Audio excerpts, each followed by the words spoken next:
Chapter 21, Last Day. Charlotte and Wilbur were alone. The families had gone to look for Fern. Templeton was asleep. Wilbur lay resting after the excitement and strain of the ceremony. His medal still hung from his neck. By looking out the corner of his eye, he could see it. "Charlotte," said Wilbur after a while, "why are you so quiet?" "I like to sit still," she said. "I've always been rather quiet." "Yes, but you seem especially so today. Do you feel all right?" "A little tired, perhaps, but I feel peaceful. Your success in the ring this morning was to a small degree my success. Your future is assured. You will live secure and safe, Wilbur.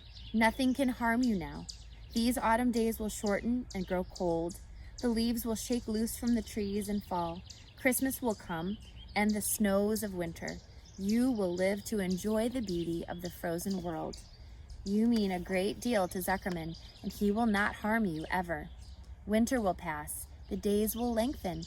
The ice will melt in the pasture pond. The song sparrow will return and sing. The frogs will awake. The warm wind will blow again. All these sights and sounds and smells will be yours to enjoy, Wilbur. This lovely world, these precious days." Charlotte stopped. A moment later, a tear came to Wilbur's eye. "Oh, Charlotte," he said, "to think that when I first met you, I thought you were cruel and bloodthirsty." When he recovered from his emotion, he spoke again. "Why did you do all this for me?" he asked. I don't deserve it. I've never done anything for you." "You have been my friend," replied Charlotte. "That in itself is a tremendous thing. I wove my webs for you because I liked you. After all, what's a life anyway? We're born, we live a little while, we die. A spider's life can't help being something of a mess with all this trapping and eating flies. By helping you, perhaps I was trying to lift up my own life a trifle. Heaven knows anyone's life can stand a little of that." "Well," said Wilbur, "I'm in no mood at making speeches. I'm no good at making speeches. I haven't got your gift for words, but you have saved me, Charlotte, and I would gladly give my life for you. I really would." "I'm sure you would, and I thank you for your generous sentiments." "Charlotte," said Wilbur, "we're all going home today. The fair is almost done. Won't it be wonderful to be back home in the barn cellar again with the sheep and the geese? Aren't you anxious to get home?" For a moment, Charlotte said nothing. Then she spoke in a voice so low Wilbur could hardly hear the words. "I will not be going back to the barn," she said. Wilbur leapt to his feet. "Not going back?" he cried. "Charlotte, what are you talking about?" "I'm done for," she replied. "In a day or two, I'll be dead. I haven't even the strength to climb down into the crate. I doubt if I have enough silk in my spinnerets to lower me to the ground." Hearing this, Wilbur threw himself down in an agony of pain and sorrow. Great sobs racked his body. He heaved and grunted with desolation. "Charlotte," he moaned. "Charlotte, my true friend." "Come now, let's not make a scene," said the spider. "Be quiet, Wilbur. Stop thrashing about." "But I can't stand it," shouted Wilbur. "I won't leave you here to die alone. If you're going to stay here, I shall stay too." "Don't be ridiculous," said Charlotte. "You can't stay here. Zuckerman and Lurvy and John Arable and the others will be back any minute now, and they'll shove you into that crate and away you'll go. Besides, it wouldn't make any sense for you to stay. There will be no one to feed you. The fairgrounds will be soon empty and deserted." Wilbur was in a panic. He raced round and round the pen. Suddenly, he had an idea. He thought of the egg sack and the 514 little spiders that would hatch in the spring. If Charlotte herself was unable to go home to the barn, at least he must take her children along. Wilbur rushed to the front of his pen. He put his front feet up on the top board and gazed around. In the distance, he saw the Arables and Zuckermans approaching. He knew he would have to act quickly. "Where's Templeton?" he demanded. "He's in that corner, under the straw, asleep," said Charlotte. Wilbur rushed over, pushed his strong snout under the rat, and tossed him into the air. "Templeton!" screamed Wilbur. "Pay attention!"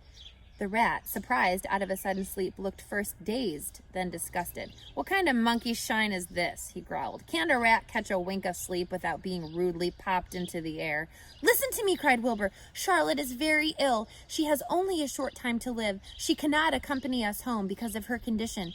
Therefore, it is absolutely necessary that I take her egg sac with me. I can't reach it, and I can't climb. You are the only one that can get it. There's not a second to be lost. The people are coming. They'll be here in no time. Please, please, Templeton, climb up and get the egg sac." The rat yawned. He straightened his whiskers. Then he looked up at the egg sac. "So," he said in disgust, "so it's old Templeton to the rescue again, isn't it? Templeton, do this. Templeton, do that. Templeton, please run down to the dump and get me a magazine clipping. Templeton, please lend me a piece of string so I can spin a web." "Oh, hurry," said Wilbur. "Hurry, Templeton." But the rat was in no hurry. He began imitating Wilbur's voice. "So it's 'hurry up, Templeton,' is it?" he said. "Ha ha! And what thanks do I ever get for these services, I would like to know?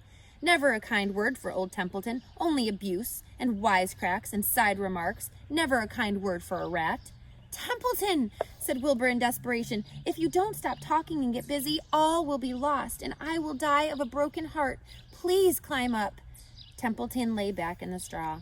Lazily, he placed his forepaws behind his head, crossed his knees in an attitude of complete relaxation. "Die of a broken heart," he mimicked. "How touching. My, I notice that it's always me you come to when in trouble, but I've never heard of anyone's heart breaking on my account. Oh no, who cares anything about old Templeton?" "Get up," screamed Wilbur. "Stop acting like a spoiled child." Templeton grinned and lay still. "Who made trip after trip to the dump?" he asked. "Why, it was old Templeton. Who saved Charlotte's life by scaring that arable boy away with a rotten goose egg? Who bit your tail and got you back on your feet this morning after you'd fainted in front of the crowd? Old Templeton. Has it ever occurred to you that I'm sick of running errands and doing favors? What do you think I am anyway, a rat of all work?" Wilbur was desperate. People were coming, and the rat was failing him. Suddenly, he remembered Templeton's fondness for food. "Templeton," he said, "I will make you a solemn promise. Get Charlotte's egg sac for me, and from now on, I will let you eat first. When Lurvy stops me, I will let you have your choice of everything in the trough, and I won't touch a thing till you're through." The rat sat up. "You mean that?" he said. "I promise, cross my heart." "All right, it's a deal," said the rat. He walked to the wall and started to climb. His stomach was still swollen from last night's gorge. Groaning and complaining, he pulled himself slowly to the ceiling. He crept along till he reached the egg sac. Charlotte moved aside for him. She was dying, but she still had strength enough to move a little. Then Templeton bared his long, ugly teeth and began snipping the threads that fastened the sack to the ceiling. Wilbur watched from below.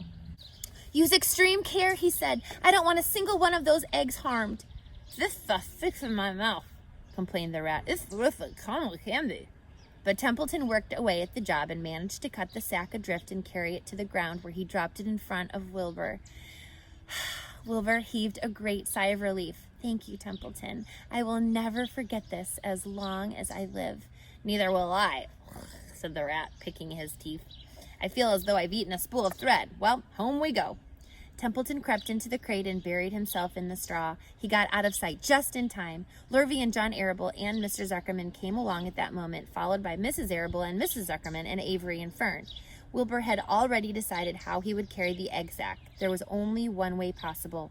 He carefully took the little bundle in his mouth and held it there on top of his tongue. He remembered what Charlotte had told him, that this sack was waterproof and strong. It felt funny on his tongue and made him drool a little, and of course he couldn't say anything, but as he was being shoved into the crate, he looked up at Charlotte and gave her a wink. She knew he was saying goodbye in the only way he could, and she knew her children were safe. Every time I read this, I cry. "Goodbye," she whispered. Then she summoned all her strength and waved one of her front legs at him. She never moved again. Next day, as the Ferris wheel was being taken apart and the race horses were being loaded into vans and the entertainers were packing up their belongings and driving away in their trailers, Charlotte died. The fairgrounds were soon deserted. The sheds and buildings were empty and forlorn. The infield was littered with bottles and trash.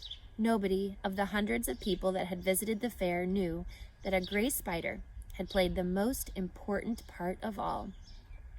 No one was with her when she died. I have read this book so many times, and I cry every single time I read that. And it's okay, isn't it? When something makes us feel that way, we can cry. And isn't it amazing that a story can make us feel these feelings? A story, somebody just made this up, and it's making us feel these feelings of love and friendship. Charlotte died, but her children will live, won't they?